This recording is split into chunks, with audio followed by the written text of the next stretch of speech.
ကိုတူလေးကိုမောင်လေးကိုမျက်နှာမငယ်ရအောင်သွားအားပေးအောင်မဆိုပြီးတော့ဟုတ်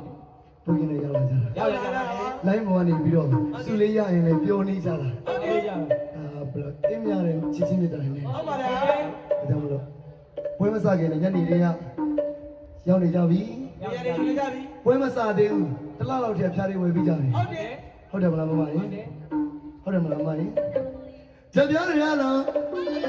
ချက်ပြားရလား